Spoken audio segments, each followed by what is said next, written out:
Buenas noches, jóvenes. A los valientes, 3 valientes que ya están conectados. Michelle, Carlos Emanuel, Kevin Enrique, bienvenidos. Vamos a hacerle tiempito a la audiencia en general. Faltan 2 minutitos. Así es que, pero bueno, si alguien de los ya conectados quiere hacer algún comentario, una pregunta, una objeción, aprovechemos, tenemos tiempo. Adelante.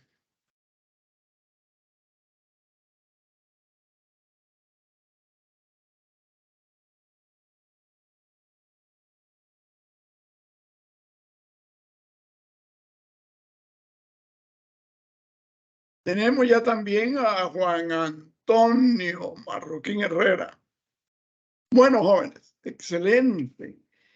Efectivamente falta 1 minuto, pero quizás Ay, también vino Claudia. Qué bueno. Claudia Azucena Mengíbar Flores. Decía yo hace un instante que falta 1 minuto, pero aprovechemos para comentarles de mi parte que sobre la planificación de la asignatura y una cantidad de materiales. Estos están en el aula digital. La planificación, por supuesto, antes de que iniciara el ciclo, y los materiales se han ido incorporando a medida que ha habido necesidad de facilitárselo porque estamos viendo puntos específicos. Pero por favor, excepto algunos materiales puntuales, están en la pestaña que corresponde a la semana en sí. Por ejemplo, esta es la semana 8. En la semana 8, en la pestaña de la semana 8, en el aula digital, tienen un par de materiales para leer. Uno de ellos tiene que ver con el riesgo en general y cómo manejar el riesgo, porque normalmente como que sí nos ocupamos en comentar algo de qué cosa es el riesgo, pero cómo atenderlo, cómo manejarlo. Ahí hay un artículo muy bonito en la pestaña 8, así se llama, semana 08 del aula digital. Y hay otro material que tiene que ver con el riesgo país.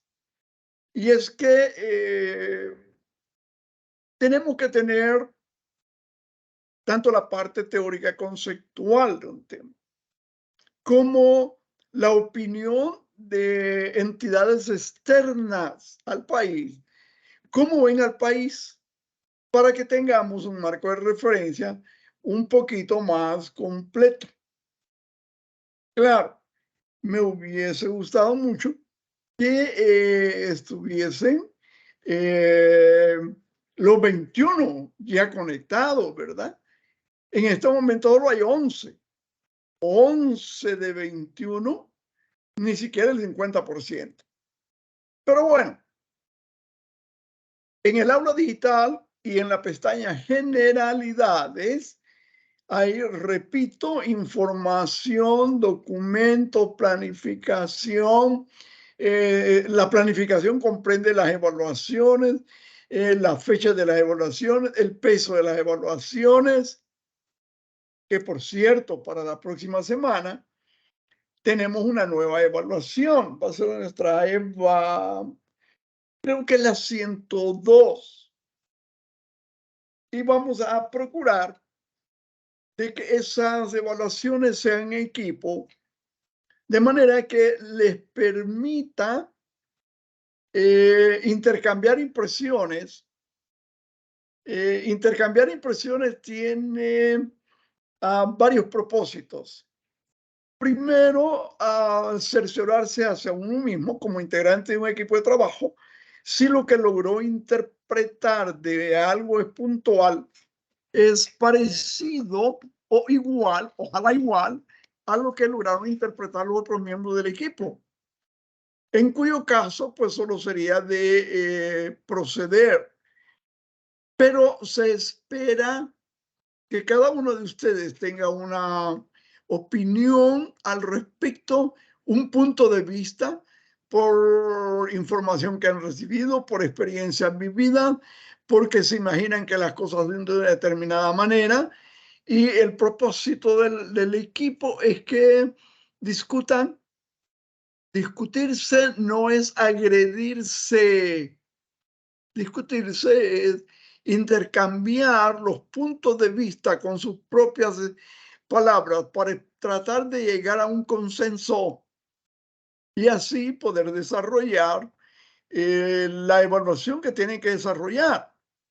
Y la evaluación tiene un propósito, y lo comentaba con alguien de ustedes, es que no se trata solo de que lean y transcriban, sino que se trata de que lean, analicen, interpreten, discutan, estén en condición de aplicar lo que están abordando. Por supuesto, eso contrastado contra una realidad. Y esa realidad de un momento dado, por supuesto, en nuestro país. Nos interesa, aquí estamos, aquí tenemos las circunstancias, aquí podemos pretender cambiar algo o queremos interpretar el por qué ciertas cosas se están dando de una manera y no de otra, ¿verdad? De manera pues que esa discusión en equipo nos permita tratar de arribar a un consenso. Y por ahí hay una expresión: admira y respeta al que lo intenta, aunque se equivoque. El punto es que cada uno de ustedes en su equipo de trabajo tiene que tener una posición, una comprensión de lo que está abordando para la evaluación y para todos los temas en general. Si su posición no es coincidente con los otros miembros del equipo, o es parcialmente coincidente, o es totalmente contrapuesta, y de darle pensamiento. Eso es sencillo, reflexionar. A lo mejor yo estoy equivocado, a lo mejor los otros están equivocados, pero entonces conversemos y tratemos de llegar a un punto de coincidencia, ¿verdad? Lo que nos acerque a una opinión más o menos consistente y más o menos común, no que nos separe. Claro, normalmente en las discusiones en equipo, que entiendo son virtuales y por eso se les ha facilitado los correos de cada uno de los miembros del equipo y quienes lo integran, y su nombre y su número de carnet y todo esto y aquello, pues a veces surgen situaciones que hay que repensar, replantear, y lo mejor es anticiparse en el tiempo a tratar de resolverlo y no dejarlo para última hora. Es decir, debemos ser proactivos, anticiparnos y en este caso, anticiparnos a la fecha. No dejarlo como para último momento. Y se lo digo porque recuerdo el caso de un compañero en la maestría y nos dejaban tareas, a todos nos dejan tareas y todos somos estudiantes. No importa que tengamos ya un grado académico, un posgrado, un doctorado. Recuerden que después del doctorado viene un postdoctorado, porque no se trata de que usted tenga varios grados, ¿verdad? Yo he grabado en esto.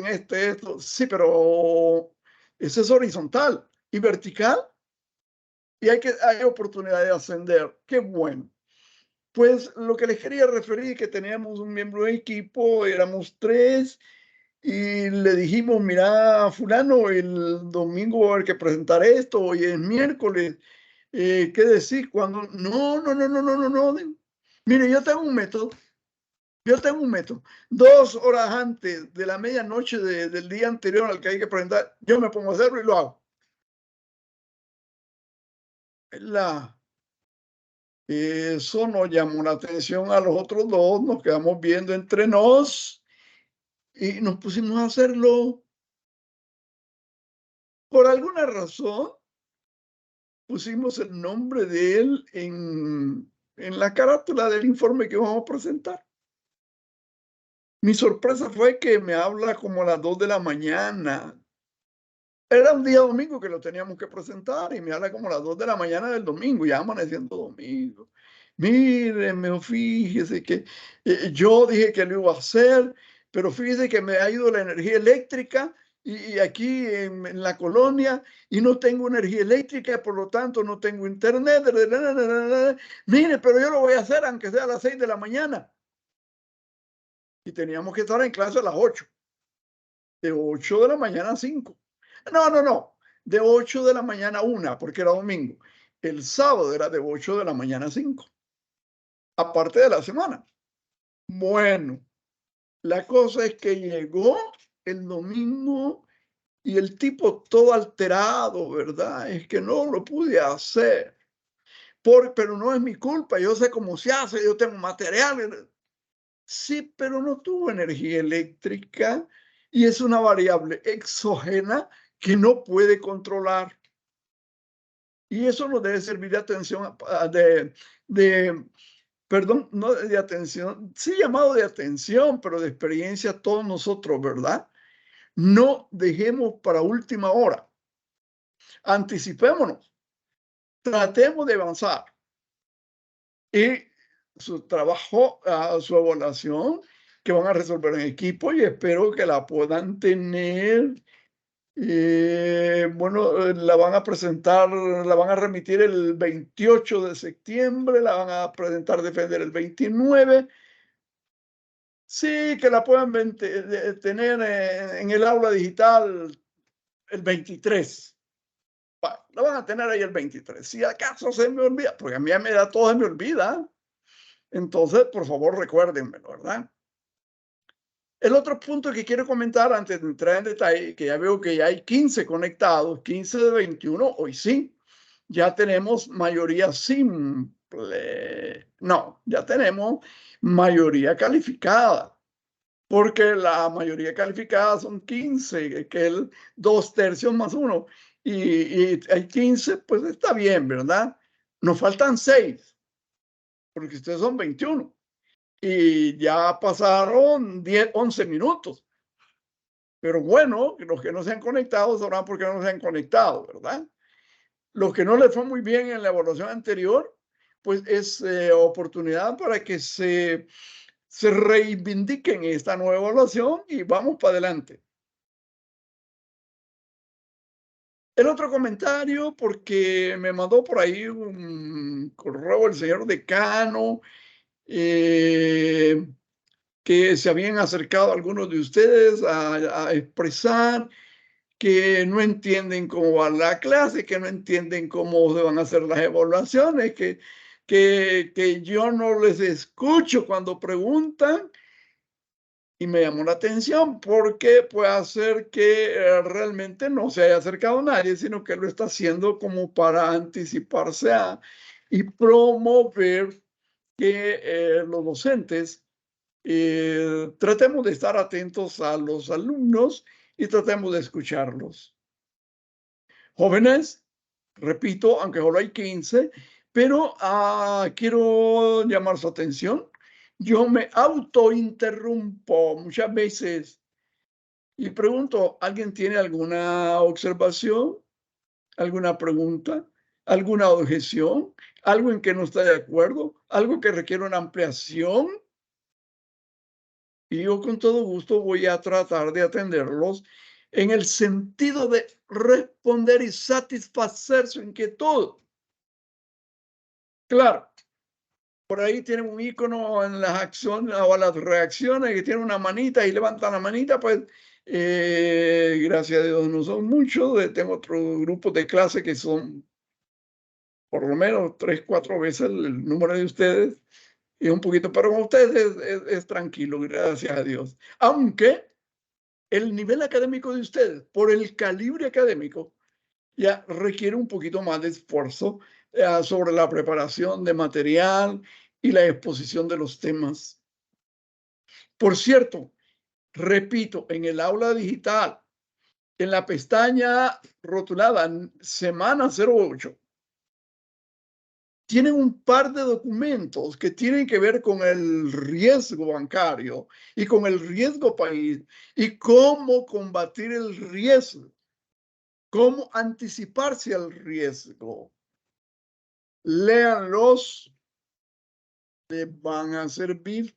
Son documentos cortos, están escritos en español, pero son documentos de entidades internacionales que ven con lupa a los países a los que atienden y, por supuesto, los documentos que les han compartido en aula digital tienen que ver El Salvador, la región en uno de ellos. Claro, porque somos tan pequeños, tan pequeños.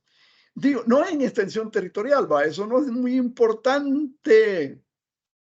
No es muy importante que seamos de una u otra extensión territorial, ¿verdad? Estaba viendo el caso de Dakar, que acabamos de recibir un visitante que vino en su propio avión acompañado de otros 3 aviones de igual tamaño. Y Dakar es un país con 11.500 kilómetros cuadrados de extensión territorial, pero es uno de los países más ricos del mundo. Exporta gas licuado. Tienen plata. Venir desde el otro lado del mundo para escuchar y, ay, ¿con cuántos pistos crees que te ayude, que te lo regale? Porque, gracias a Dios, y esa es una forma de verlo, algunos de los apoyos que he estado recibiendo del país son prácticamente regalados, con una tasa de interés que, bueno, cualquiera diría, sí, como dicen en mi pueblo, ¿verdad? Así sí baila mi hija con el Señor. Tienen a la vista una diapositiva sobre el riesgo legal. Ya eso ya lo habíamos abordado, claro, hace 2 semanas, porque la semana pasada no nos reunimos, pero tienen a la vista eso y yo no quisiera detenerme en eso del riesgo legal. Quisiera avanzar un poquito. Les he compartido, ya dije, un par de documentos que lean para que tengan más. Claro, un ejemplo sí de riesgo legal. Y, por ejemplo, ajuste del capital mínimo que es cada 2 años. Ya ustedes saben que la sesión de consejo directivo de la Superintendencia del Sistema Financiero del 14 de diciembre de 2022 acordó elevar el capital mínimo de los bancos de $18.091.993 de los Estados Unidos de América a $20.620.477.00. Y número 2, el valor anterior tendrá vigencia del 1 de enero del 2023 hasta el 31 de diciembre del 2024. ¿Por qué lo presento como riesgo legal? Podría ser que un banco de los pequeños tenga un capital mínimo que no llega actualmente a los $20.620.477 de los Estados Unidos de América. Entonces tiene que haber un llamamiento de capital. Para hacer un llamamiento de capital, tiene que convocar a una junta general extraordinaria de accionistas. Recuerden que los bancos son de capital fijo, son sociedades de capital y algunas sociedades de capital pueden ser de capital variable, pero no los bancos. Los bancos son de capital fijo y en la superintendencia del sistema financiero que está más o menos cada 2 años ajustando cuál es el capital mínimo que debe tener un banco. El punto es que si llega el 31 de diciembre del 2024 y no han logrado hacer el ajuste de capital vía incremento a los $20.620.437 de Estados Unidos de América, pues están incumpliendo, y eso es un aspecto bien grave, grave, grave. Las consecuencias de eso son duras. Y, por ejemplo, ¿por qué el riesgo legal de participación accionaria? Ya dije, llamamiento de capital a los accionistas y que estos decidan no aceptar dicho llamamiento. O B, que no obstante haber aceptado el llamamiento, no hagan los nuevos aportes acordados, situación que ya se ha dado en el pasado. En El Salvador. Estoy hablando de El Salvador, no estoy hablando de otro país. ¿Y qué pasa cuando el banco no puede cumplir legalmente con el capital mínimo? Ya sea porque los accionistas de la Junta General Extraordinaria convocada para aprobar el llamamiento de capital no asistieron en eso. O sí asistieron en hacerlo, pero no honraron su palabra. ¿Cuáles son las consecuencias? Bueno, mire, la ley de bancos habla del capital mínimo, habla de la disminución de capital, pero del incremento de capital está consignado en el Código de Comercio entre los artículos 174 al 186. Se aplica para todas las empresas. ¿Y esto qué es? Una sociedad anónima, una sociedad de capital, una sociedad anónima, banco. Claro que hay una ley específica para los bancos. Sí, pero no por eso deja de ser aplicable ni el Código de Comercio, ni el Código de Civil, ni toda la demás, con todo el demás conjunto de leyes que mencionamos al principio del ciclo.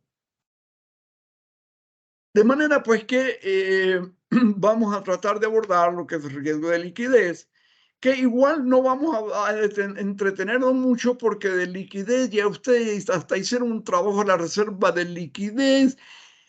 Me atrevería a creer que la mayoría de los trabajos se limitaron y de los equipos se limitaron a hablar sobre el riesgo de la reserva de liquidez.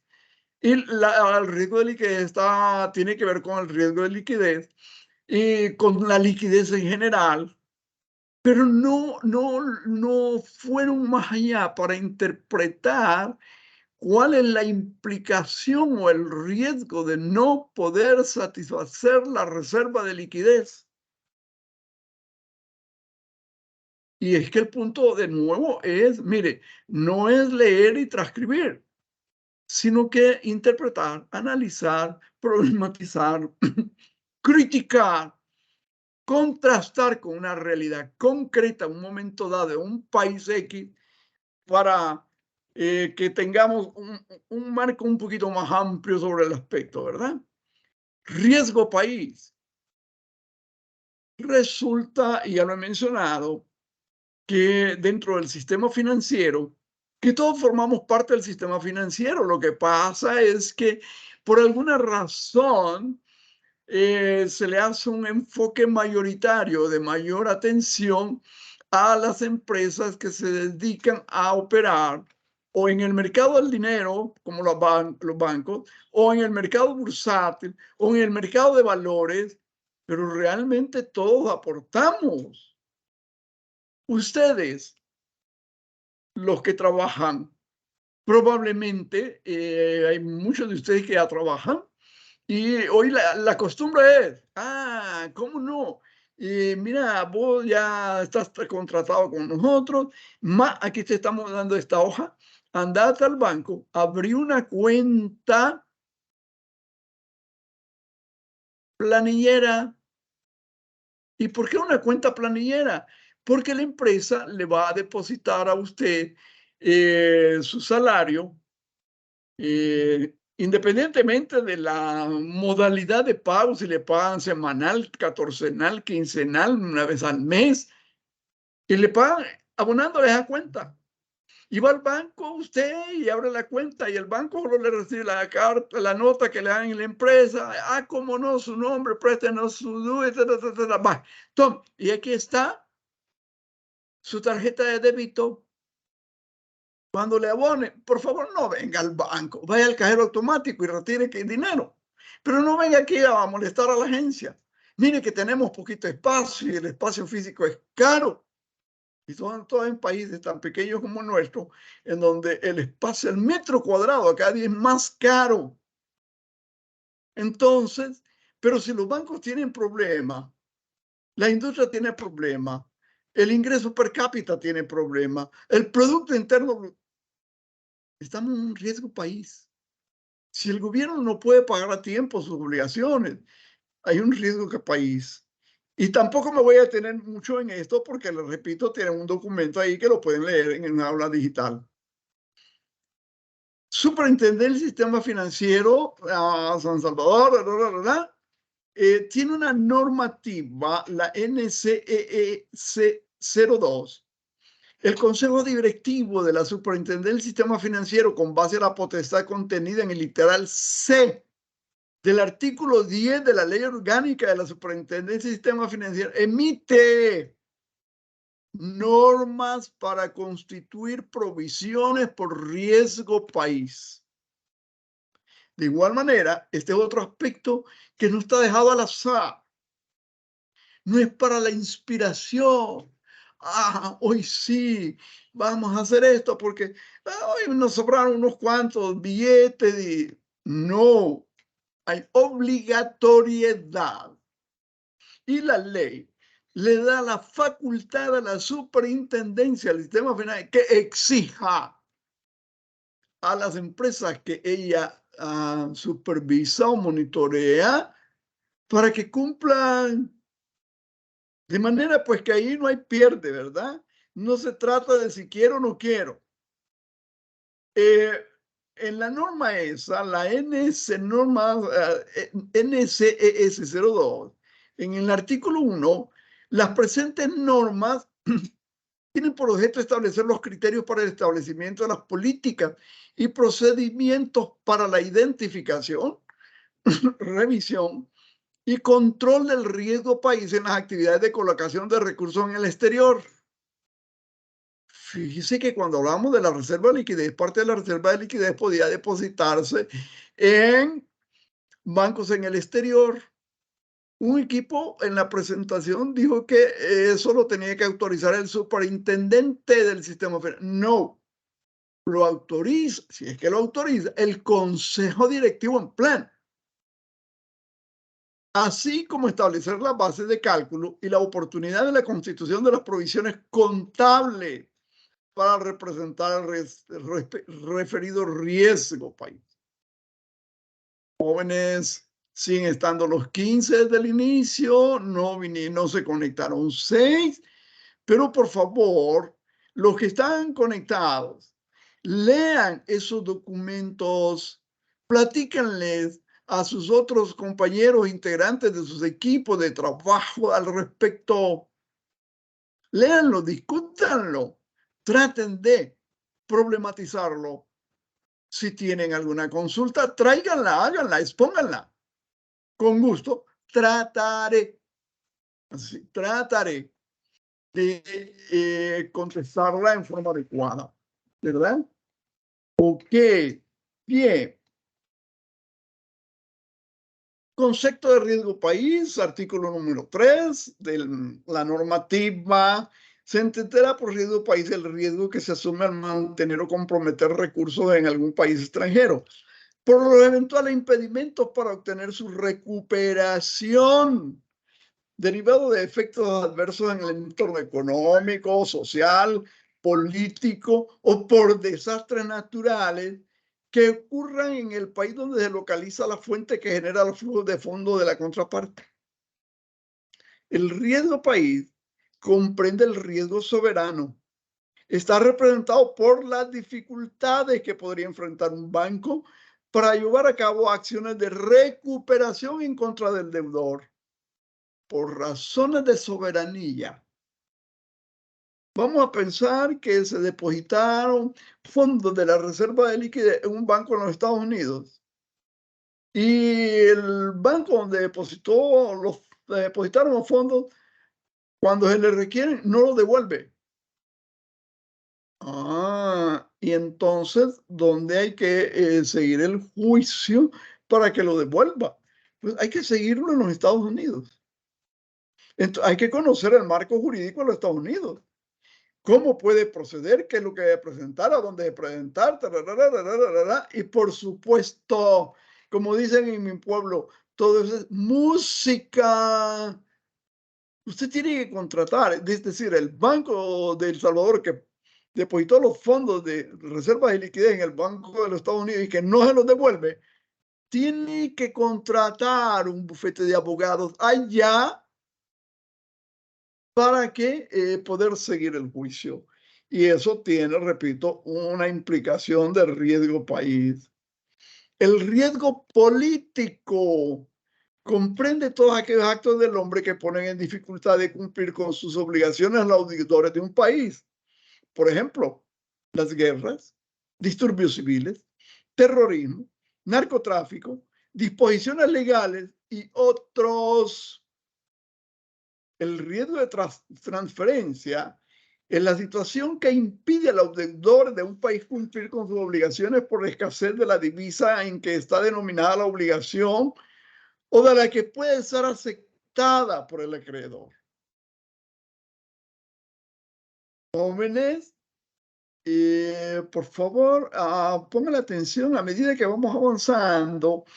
Nos vamos metiendo un poquito más de temas que tienen que ver. Cualquier cosa que se haga tiene que tener una contabilización.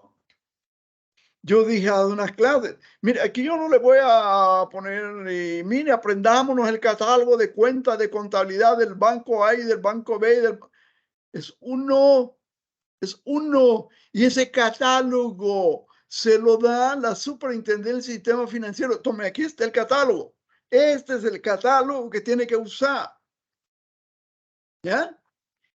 Mire, ¿y cómo registro los valores contables usted? ¿En dólares de los Estados Unidos de América o en colones? Bueno, la ley de biomonetarización aprobada y vigente desde el 1 de enero del 2001 consigna que los bancos deben llevar sus registros contables anotados en dólares de los Estados Unidos de América. Todos ustedes ya habían nacido para esa época, pero lógicamente que no era el momento en que pudieran estar al tanto del detalle, ¿verdad? Y probablemente ahorita estamos tan acostumbrados a hacer ya transacciones en dólares y andar el puño de billetes dólares de Estados Unidos en la bolsa, que ya no nos ocupamos de los detalles. Es que miren, la empresa donde trabajo yo es una empresa privada, fíjate que todavía llevan la contabilidad en colones y también la convierten a dólares los valores. Sí, pero ellos tienen la potestad de hacerlo como quieran, no los bancos, ni las aseguradoras, ninguna de las empresas que está dentro vamos a decir, la columna vertebral de lo que es el sistema financiero del país. Eso no tiene opción por mandato de ley. Tienen que llevar sus asientos contables, todos los registros contables, en dólares de los Estados Unidos de América. Información, evaluación y calificación del riesgo país. Artículo 7. Información sobre el riesgo país. Pero antes de continuar, y en atención a lo que yo comentaba al inicio de esta clase, quiero en este momento suspenderme un momentito para preguntar a algunos de los 15 que están conectados hasta ahorita de lo que estamos exponiendo y que lo están escuchando. ¿Tienen alguna duda? ¿Alguna objeción? ¿Alguna pregunta? Si no han leído los documentos que les puse en el aula digital, se los puse hoy y hoy por la tarde. Pero vamos ya con los conceptos caminando. Cuando lean, entonces van a tener una mayor comprensión o una mejor, no mejor o mayor, sino que mejor comprensión. Pero por un momento puede ser que alguno de ustedes tenga alguna inquietud. Si es así, con todo gusto. Soy todo oídos.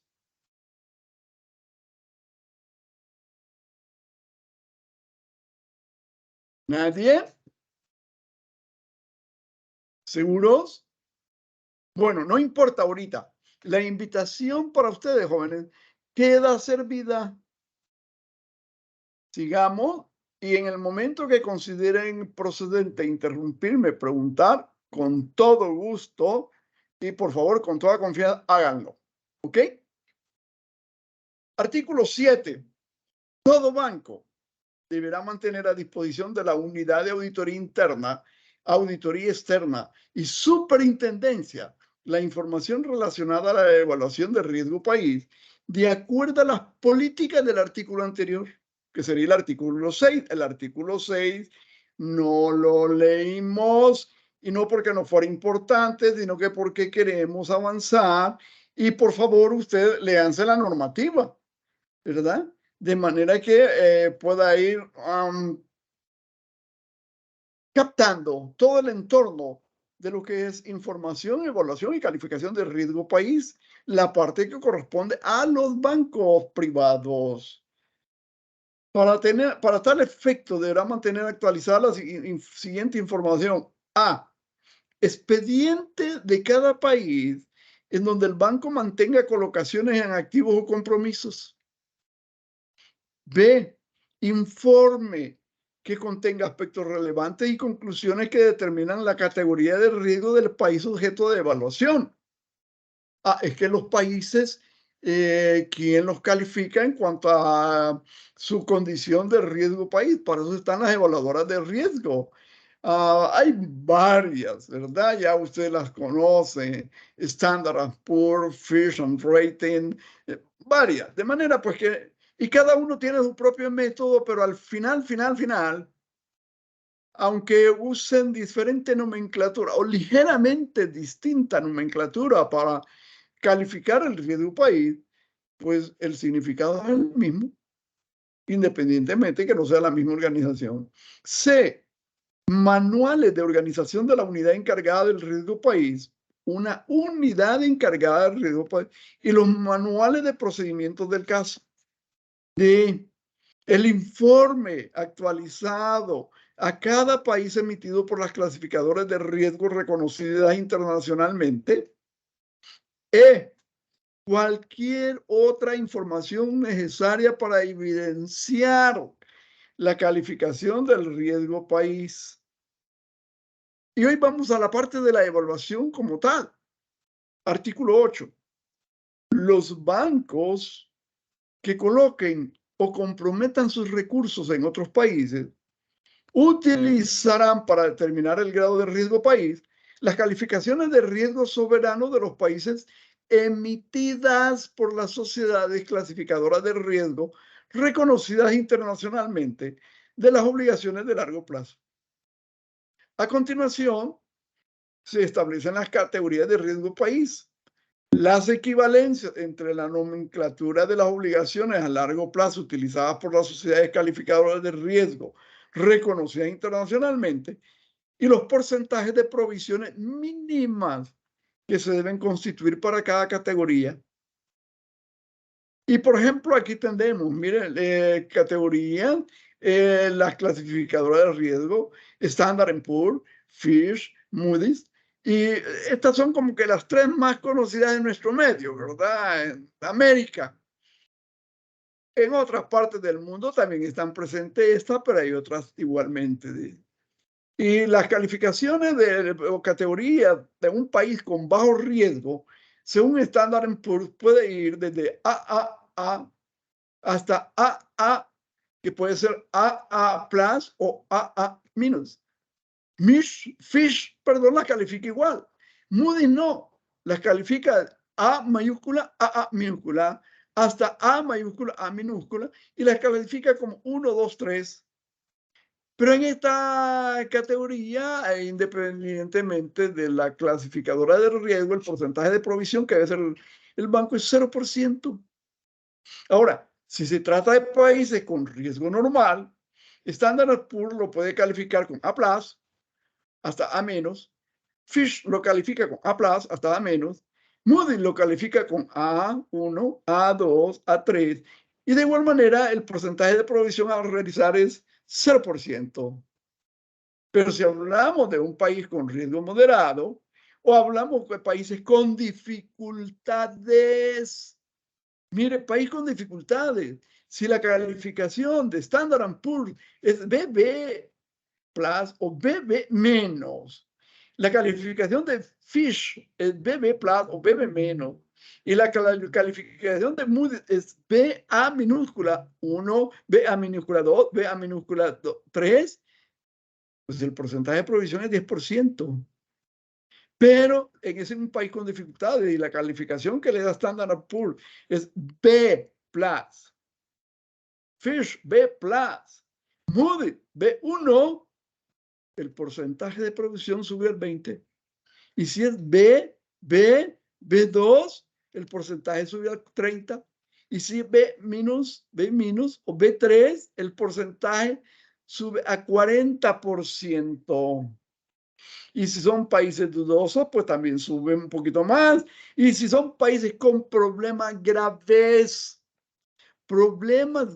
o no calificados, y Standard & Poor's lo califica con CC, Fitch lo califica con CC, Moody's lo califica con CA minúscula 1, 2, 3. Bueno, el porcentaje de provisión es del 100% de lo invertido en un país que tiene problemas graves o no calificaciones. De manera que esta tabla les puede dar una idea de las implicaciones del riesgo país que cada banco que ha invertido a fondos en el exterior tiene que cuidar y tiene que provisionar. Jóvenes, eso de la provisión no tengo que explicarle, va a un asiento contable. Imagínense que de repente la inversión estaba en un país con dificultades, pero y de repente la condición del país cambió a país con problemas graves o calificados. Y supóngase que el país con dificultades estaba en BB plus o BB minus, BB plus o BB minus, BA1, 2 o 3, y la provisión era de 10%, pero las condiciones del país cambiaron a graves o no calificados. Su provisión cambia al 100%. ¿Cuánto tenía invertido allá, en aquel país? ¿10 millones de dólares? El 10% de 10 millones de dólares, ¿cuánto es? Hoy, ¿a cuánto debe llevar la provisión? A 10 millones de dólares. ¿Y eso qué significa? Cuando usted hace una provisión, ¿qué significa contablemente? Esos fondos están retenidos ahí y no los puede usar. Le afectan directamente los resultados del ejercicio. No son pérdidas, pero por el momento, a menos que se cristalice, ¿verdad? O que se concrete. De manera que hay que estar pendiente de esos detalles. El Salvador, al cierre del 2022, no presenta cambios en sus calificaciones ni perspectivas de deuda soberana. En el tercer trimestre del 2022, la agencia Fitch Ratings rebajó la calificación de deuda soberana por El Salvador, pasando de CCC a CC. Cabe destacar que en ese mismo periodo, para el país de El Salvador, que Fitch no asigna perspectivas a los soberanos con calificaciones de CCC+, o menos. Previamente, en el mes de julio, Standard & Poor's rebajó la calificación de riesgo de CCC+ a DB- con perspectiva negativa, mientras que para el mes de mayo la agencia Moody's rebajó la calificación del país a C, A minúscula 3, manteniendo la perspectiva negativa. Para el tercer trimestre de 2021, esta agencia calificadora ya había realizado la primera rebaja de calificación de B3 a C a A. ¿Qué significa eso? Si reflexionamos un poquito y nos detenemos a pensar sobre estas implicaciones, y ustedes dirán, sí, pero es allá las calificadoras de riesgo. Sí, pero aquí banco, y usted es responsable de la contabilidad del banco. ¿Qué tiene que hacer? Pues tiene que contabilizar, tiene que registrar, ¿verdad? De acuerdo a cómo lo están calificando al país. Entonces, veamos qué pasa con las generalidades de la calificación. Para el tercer trimestre del 2022, la rebaja de la calificación de C se debió a las condiciones de liquidez fiscal y externa de El Salvador, así como limitado acceso a los mercados en medio de altas necesidades de financiamiento y el próximo vencimiento de bonos externos por 800 millones en enero del 2023. Lo que entienden afectaría la probabilidad de un escenario de impago. Si bien es cierto, se realizó una recompra voluntaria en efectivo de 360 millones de dólares para sus bonos externos con vencimiento en 2023 y 2025 por debajo de su valor par, la probabilidad de impago no cambiaría significativamente de acuerdo con lo planteado por Fitch Rating. Y tienen rating en Moody's El Salvador. Y para el 3 de febrero del 2023 nos habían dado una calificación de C A minúscula 3. Estable, pero como que no es de las mejores, ¿verdad? Bueno,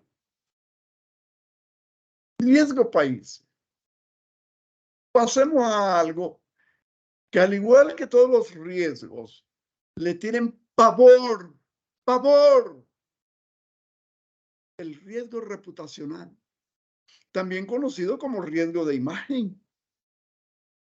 Es que si una empresa que está como de los principales actores del sistema financiero de un país, pierde su imagen ante el público, ante los proveedores, ante los depositantes, ante el gobierno, ante los otros países, es como que digamos, mire, es que comenzó con pie izquierdo, se levantó con pie izquierdo, dicen en mi pueblo, ¿verdad? Los sistemas económicos y bancarios están basados en dos variables muy complejas: el dinero y la confianza. Ya hemos dicho que los principales intermediarios en el sistema financiero, los bancos, trabajan con una mercadería que se llama dinero. El precio de esta mercadería es tasa de interés, pero eso no es suficiente. Que tengamos una tasa de interés. Al contrario, cuando los bancos están ofreciéndolo, como en el momento actual, tasas de interés mayores, estaba oyendo por ahí propaganda, ¿verdad? Tráiganos sus depósitos a plazo, aquí le vamos a pagar el 8%. Pues a mí me llama la atención e inmediatamente reflexiono, esa institución está en problemas serios, serios, porque se está atreviendo a pagar una tasa de interés. Claro, para muchos de los ciudadanos comunes y corrientes, eso les alegra. Y me van a pagar el 8%. Lo que no alcanza a captar muchas veces el riesgo al que están corriendo al llevar su dinero ahí donde le están pagando una tasa de interés tan alta que ya está fuera de lo normal del mercado. Por lo tanto, el otro aspecto y variable compleja es la confianza.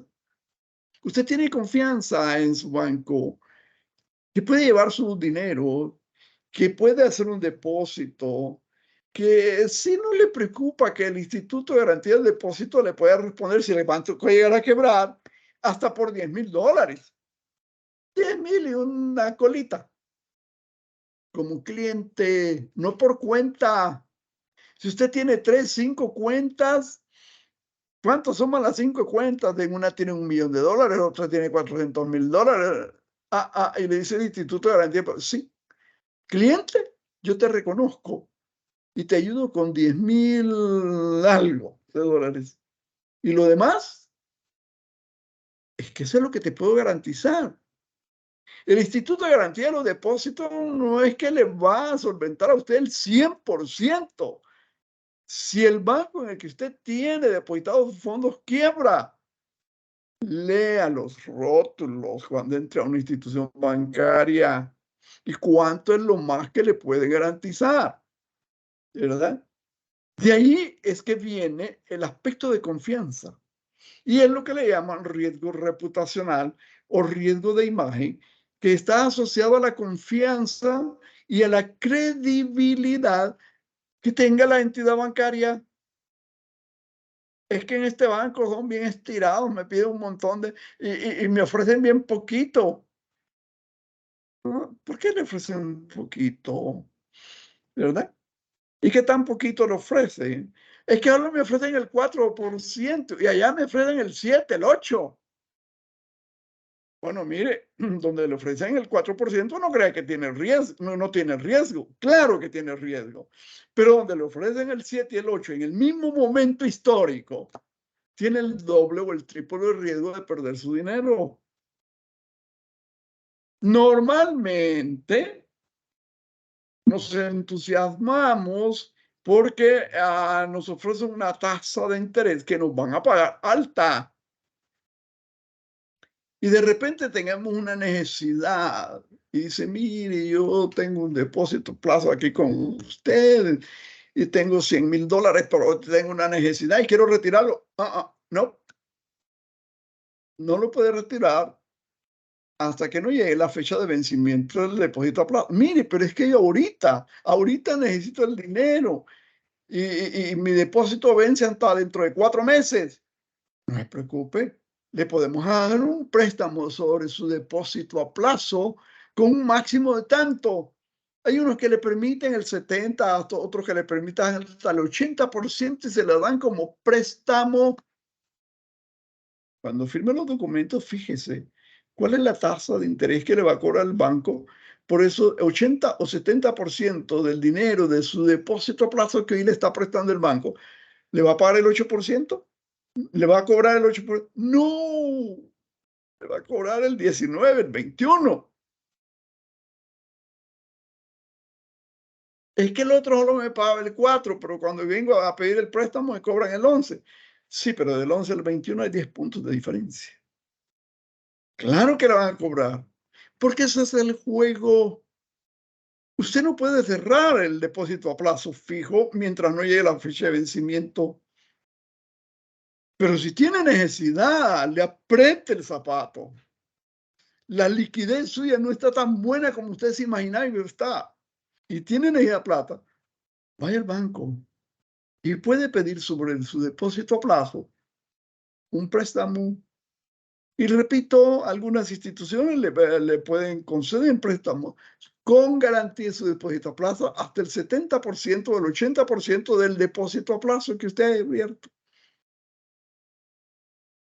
Por supuesto, no está de más que usted sopese, ¿verdad? Bueno, pero si saco el pisto del depósito a plazo en préstamo, me cobran tal tasa de interés. ¿Y qué tal si pido un crédito personal para consumo? ¿Cuánto me cobran de interés?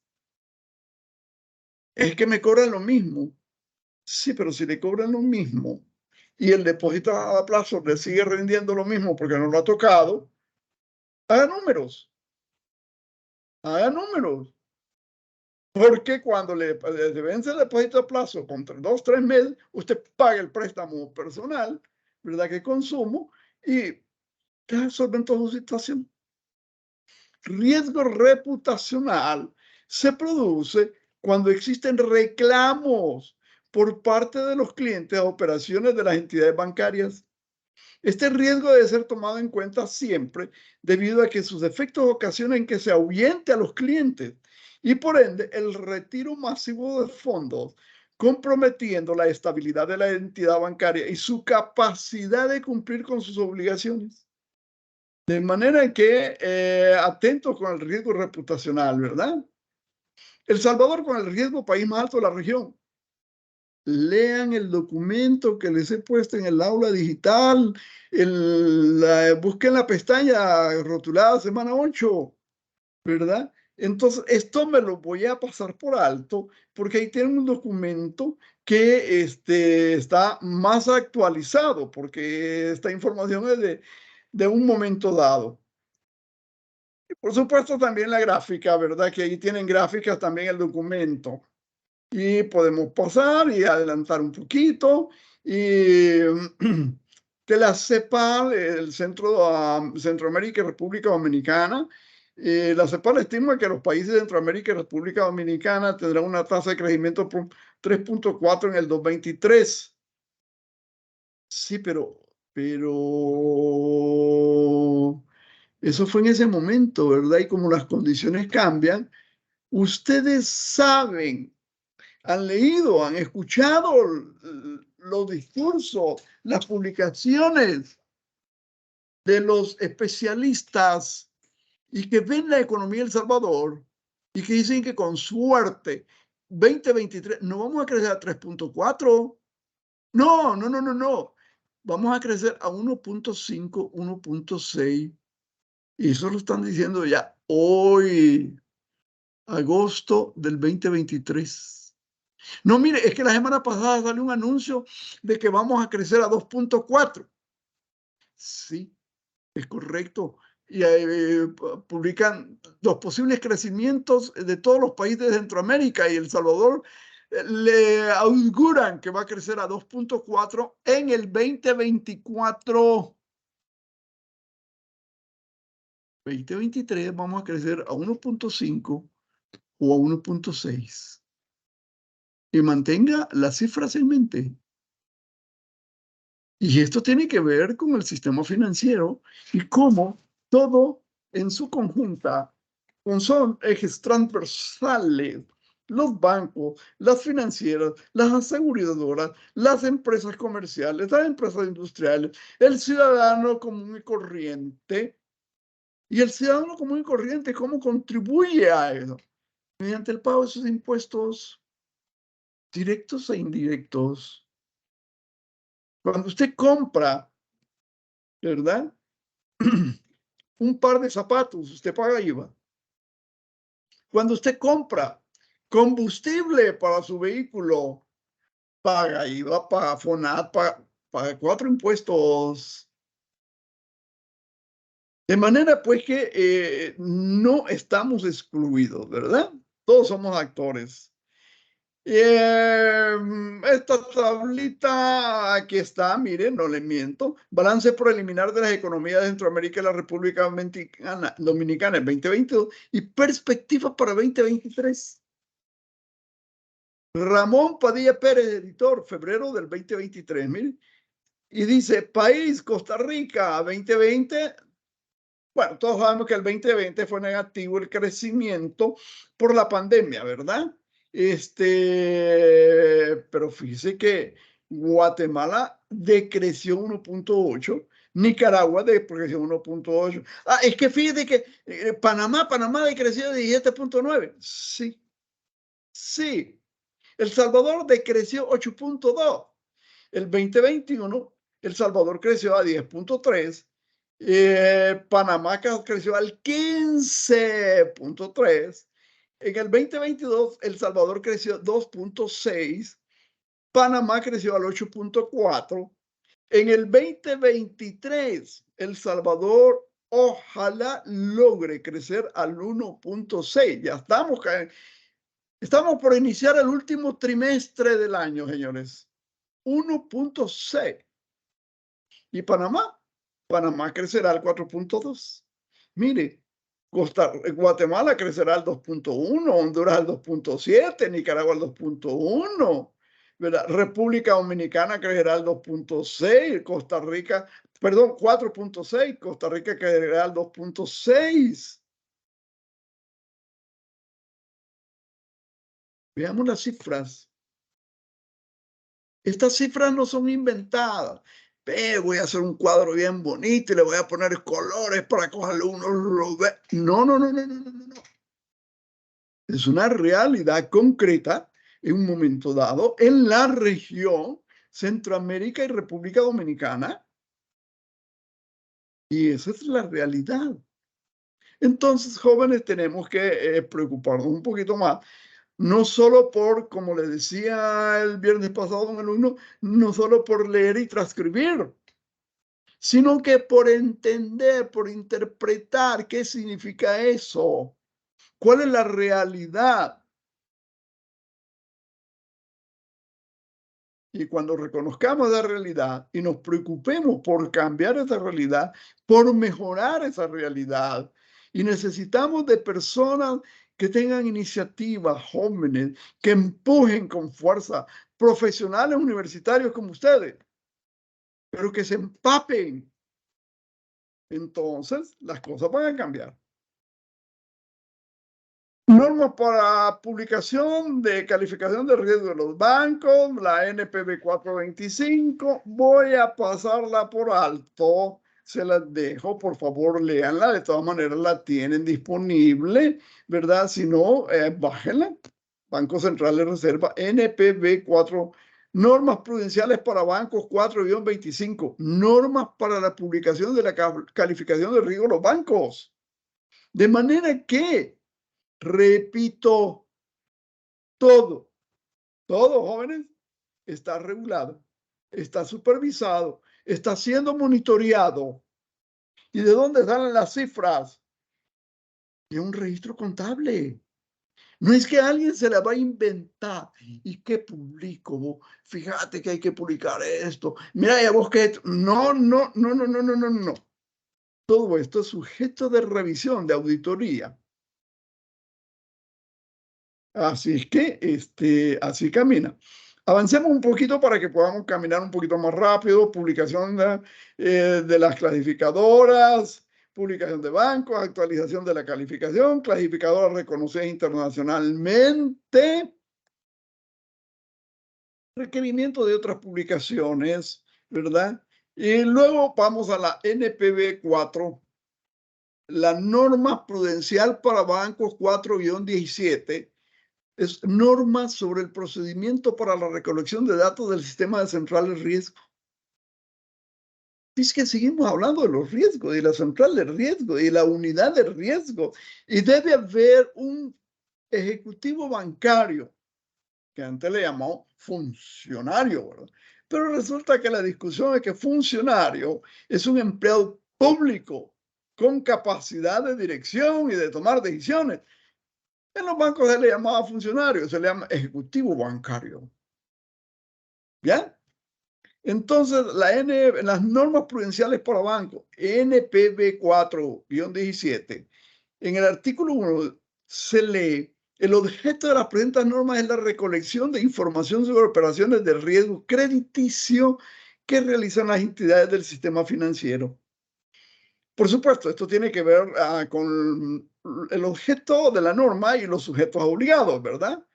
Estos requerimientos deberán estar incorporados en su plataforma informática de producción e integrados en su sistema IBS, Sistema Integral Bancario. Quiero llamar la atención a este párrafo. Por favor, póngame atención, porque hicieron una primera evaluación sobre la fundación de un banco. Y algunos en su informe opinaron que hasta allá iban a empezar a operar. En ninguno de los informes que presentaron abordaron el tema de los sistemas informáticos que va a usar el banco. Es que los sistemas informáticos que va a usar el banco pasan por examen de los especialistas en tecnología de la información de la Superintendencia del Sistema Financiero. Ah, ¿de veras? Sí, de veras. Y le dan, hasta que le dan la aprobación a todo.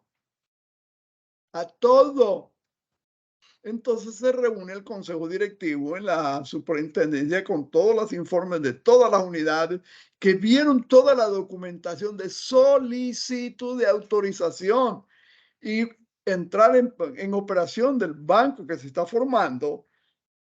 Y uno de los aspectos que cuidan mucho es el sistema informático que se va a usar. Es que nuestro sistema informático, FIDE, que es de los más modernos, lo hemos comprado en la India, lo hemos comprado en Alemania, lo hemos comprado en Corea del Sur.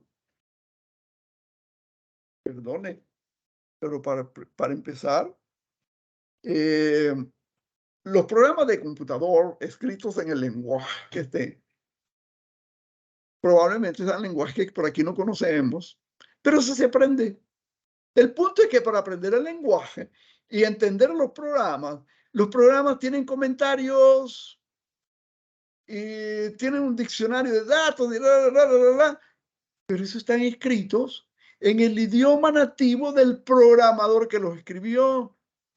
¿Y cuál es el idioma nativo del programador que les escribió? ¿Es hindi? ¿Es coreano? ¿Y es coreano o coreano antiguo? ¿Es alemán? ¡Hala! Mire qué bueno. Usted va a aprender el lenguaje de programación ese que no conocía y además va a aprender el idioma del programador que escribió en ese lenguaje. Ala, sila, yala, nola. ¿Y usted cree que eso es cinco y yuca?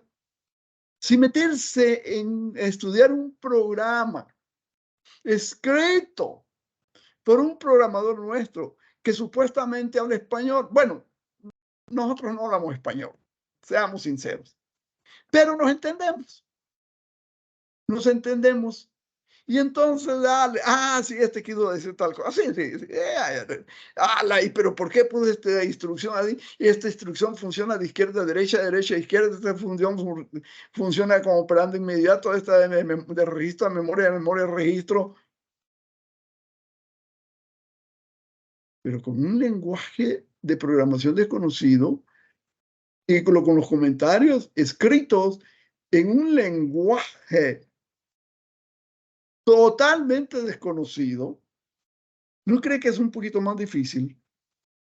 Y todavía más, cuando se necesita hacer modificaciones a los programas por surgimiento de una ley, por una instrucción que da la superintendencia, por los gustos y preferencias del público, por tantas cosas las que periódicamente y casi constantemente hay que estarle haciendo modificaciones a los programas. Y usted aquí no tiene gente capacitada. Es que vinieron de la India 30 ingenieros instalando los programas, pero ya se fueron. Claro que se fueron. Es que lo instalaron en 15 días. Por supuesto que lo instalaron en 15 días. Yo lo conocían. Ya habían a lo que venían. Ya antes habían pedido la plataforma informática que, en la que podían correr sus programas. Les dijeron qué tipo de computador host necesitaba, qué sistema operativo, con qué adecuaciones, con el... Ya lo venían a desmanear y se fueron. ¿Y quién se queda aquí dándole soporte a los programas? No, es que le vamos a escribir, le vamos a escribir. No, siempre le escribimos en inglés y ellos nos contestan. Ah, y lo más seguro es que le van a contestar que nos da mucho gusto haber recibido su solicitud, pero en este momento los programadores que tienen esto y esto no están disponibles porque están trabajando en un proyecto que va a terminar dentro de 3 meses. Y usted cambia en su programa, lo necesita para hoy. No, esta licencia mucho exagera, ¿verdad? Ajá. Mire, hemos tenido experiencias recientes que ustedes no las conocieron porque no estaban en el campo probablemente, o porque son muy tiernos en edad, pero hemos tenido unos golpes duros, duros, ¿verdad? De manera pues que y la superintendencia le tiene que dar el aval a todos esos cambios que hacen en sus programas. No es solo para cuando va a iniciar operaciones. No. Es que mire, la superintendencia lo supervisa, lo monitorea. No solo le pide los balances todos los días, porque los manda al Banco Central, y si no, no está el balance a las 10 de la mañana de un día hábil, los balances anteriores, porque los días anteriores fueron no hábiles, 2, 3 días, los 3 balances tienen que estar ahí porque los 3 días dio servicio al banco. No, es que si quiere cambiar algo también. De manera que normas para el procedimiento para la recolección de datos del Sistema Central de Riesgo. Por favor, léanse las normas prudenciales para banco 4-17. El código es NPB 4-17. Léanlas. Yo no quisiera detenerme en cosas que ustedes pueden leer perfectamente y pueden estar ahí. Y por supuesto, tiene que ver con la actualización de las centrales de riesgos. Es que las centrales de riesgos en un banco es un departamento específico dedicado a eso. No atiende a clientes de depósitos ni de préstamos. No, no, no, no, no, no, no, no. Atiende centrales de riesgo. Actualización de las centrales de riesgo, cobertura y frecuencia de las evaluaciones, responsabilidad. Artículo 14 de la NPB 4-14. Los directores, gerentes y empleados a quienes corresponda la preparación o revisión de la información que se enviará a través del sistema verificador de las centrales de riesgo a la superintendencia, responderán en su calidad personal de los errores, omisiones e irregularidades que ésta contenga. La información recibida por la superintendencia puede ser modificada por la entidad remitente dentro del plazo establecido para su presentación. Vencido se considerará definitiva. Sin embargo, la institución puede solicitar la sustitución de la misma, justificándolo apropiadamente. No obstante haber sido autorizada para ello, la información se considerará recibida fuera de plazo para los efectos legales pertinentes. Híjole, es que no mandamos el archivo completo. No, pero pedamos. Solicita, como debe ser, el banco, que le den chance de sustituir el archivo de la central de riesgos y resulta que le autorizan que lo reenvíe. Cuando se lo recibe de nuevo, le ponen una nota, recibido fuera de tiempo. Eso es una penalidad. Esa penalidad tiene un costo en su imagen, porque no cumple a tiempo, en la credibilidad de los datos y probablemente, muy probablemente, una multa. Una multa monetaria.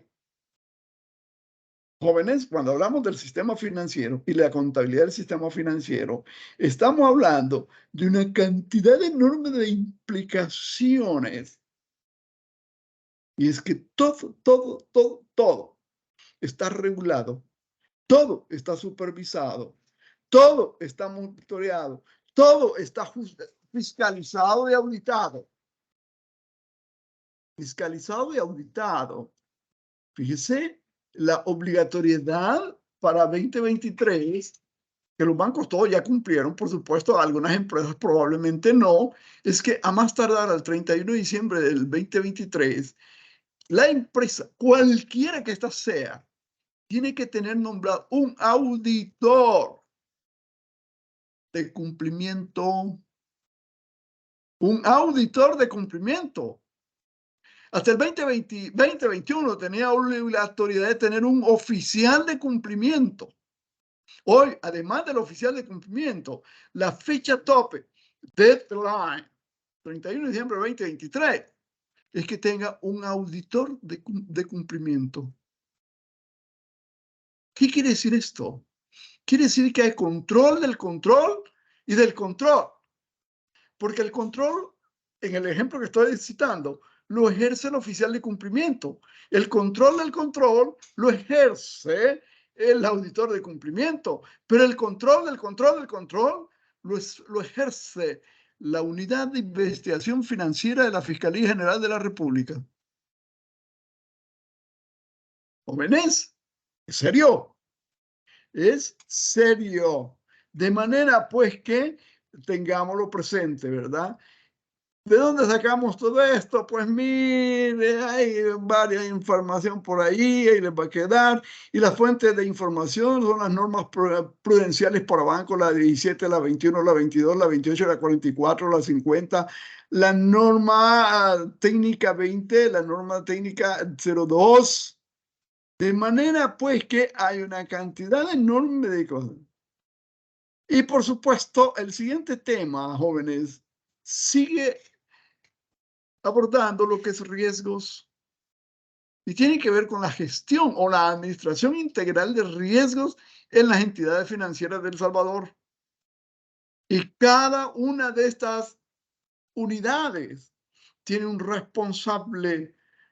Aquí el concepto del responsable no es que, mira, Juan, hace vos, María, Pedro, ya prepare el informe, vaya, mándelo.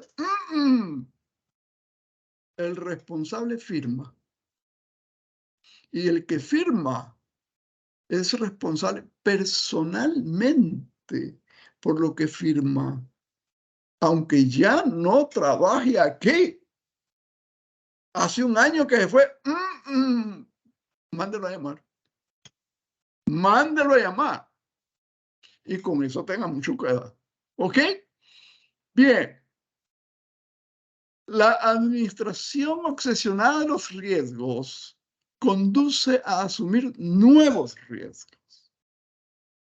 Pero es que lo que pasa es que la realidad de las empresas financieras es que son empresas que juegan con los riesgos todo el día, todos los días, y en la medida en que se decida a afrontar más riesgos, tiene la probabilidad de generar utilidades, de hacer negocio, de penetrar el mercado.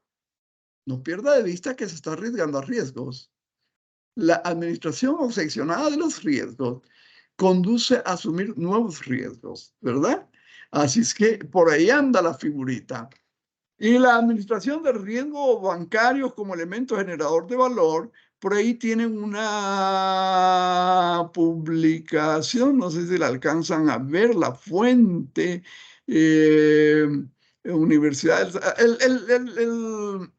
es una tesis, Administración de Riesgos Bancarios como elemento generador de Salvador, es una tesis para una maestría, por cierto, Universidad de Salvador. Así es que por ahí anda la flexibilidad. Bueno, en esta última, ven ustedes por ahí abajito en la llave, el primer rótulo, innovar en la forma de operar. Penetración en nuevos mercados, transformación acelerada, nuevas oportunidades de negocio, nuevos servicios o novedad en la forma de prestar los servicios. Crear valor a los accionistas implica nuevos riesgos y por lo tanto nueva forma de administrarlo. Lean los materiales que les he depositado este día en el aula digital. Se van a encontrar con estos conceptos. De manera pues que esa es la forma de hacerle frente.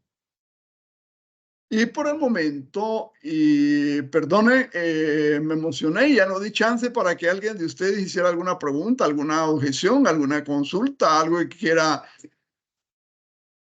Pero a pesar de que es la hora, si alguien tiene, con todo gusto, yo atiendo.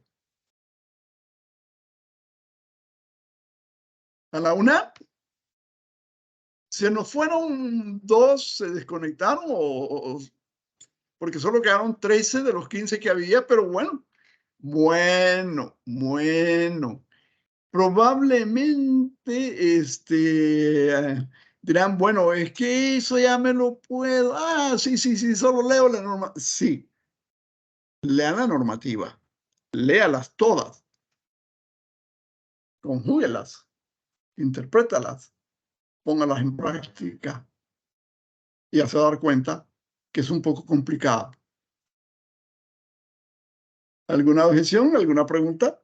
¿Alguna consulta? Sí. Si no, los dejo en paz por el momento, ¿verdad? Muchas gracias por su tiempo y por aquí vamos a estar para la próxima semana. Tenemos nuestra clase. Les dije, el sábado van a tener por ahí su material para su EVA 102. Trabájenla bien, trabájenla no solo tratando de copy paste, sino que de interpretar y cómo eso se conjuga con una realidad concreta en nuestro país en el momento actual. Los momentos cambian, por supuesto que cambian, ¿verdad? Entonces, y si cambia el momento y cambian las condiciones, ya no se actúa de la misma forma. Por eso hay varias normas temporales para el cálculo de la reserva de liquidez. Y muchos solo mencionaron una y todas las demás también, gracias. No. Gracias, señores. Buenas noches. Los dejo en paz.